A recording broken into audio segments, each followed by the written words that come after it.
I'm from Edinburg, Texas. Um, excuse me. I was a father of a 16-year-old son, single parent. I raised my boy since he was a baby. He meant the world to me.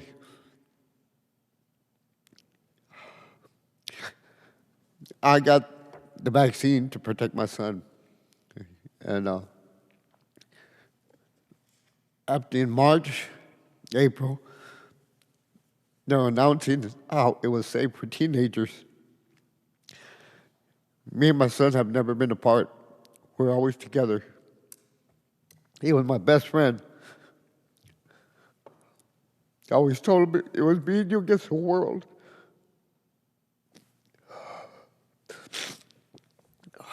He was a good, at the age of 7, he wanted to play baseball. So I ended up coaching Little League Baseball for 7 years. He was a heck of a baseball player. Then he was telling me he wanted to join the Air Force. So I said, good, that's good. I'll back you up on anything you want to do.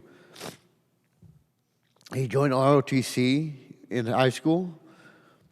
He was always full of smiles. Anybody that knew my son would see he was happy.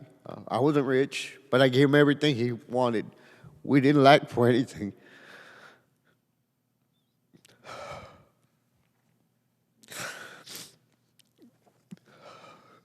We used to go fishing, camping, do everything.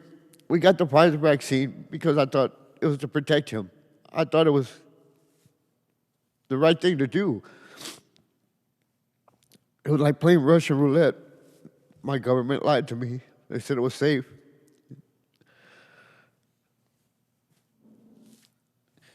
Now I go home to an empty house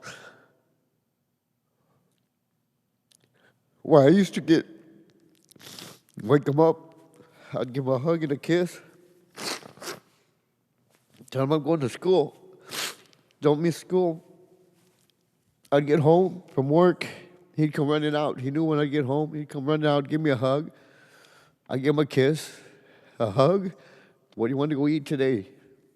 Like I said, he was my baby boy. Everybody knew we're always together. Like I said, next week is his birthday. You know where I'm going to celebrate his birthday at? While everybody, once we leave here, they're going to forget about what we're doing or what they talk about, what we said here. They're going to be enjoying time with their family and kids. Thanksgiving, I'm going to spend at the cemetery. Christmas at that cemetery. They need to quit pushing this on their children. I lost mine. Y'all need to protect yours. They're trying to target the 5 to 12-year-olds. We're going to have more deaths in our hands than they plan. And they say it's worth the risk. It wasn't worth the risk to me. My son was the world. He meant the world to me. They could never give him back to me. That's all I want is my son back.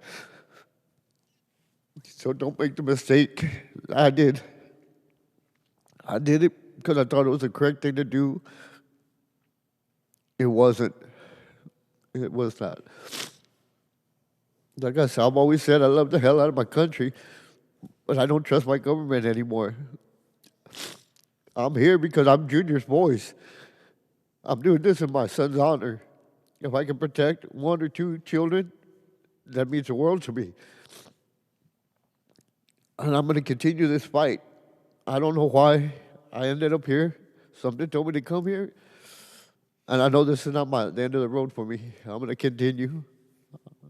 I'll find out where the next stop is. We need to protect our children. Oh, excuse me, I'm sorry. Mr. Johnson, thank you. I really appreciate you talking to me and helping everybody, not just me, everybody, every one of us that going through this deal. I mean, like I said, what they did to my son, they knew what was happening. I consider that murder. Because in December 17th, 2020, they did a study, and they knew it caused heart conditions in teenagers. Why wasn't this information released until October 1st this year? If we would have known this, my son would be here with me. So I figured, like I said, they murdered my son. And the other people that are suffering, these kids, with all these side effects, that's child abuse right there. I mean, why isn't something being done? I mean, this should be pushed. That we don't let anybody hurt our children. We put our lives in front of our children. Why are they doing this to our kids, man? Like I said, I have nothing else to lose. I mean, everybody needs to stand up with me.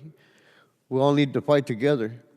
At least do better tests to make sure we're not going to hurt any more children. I'm sorry, thank you.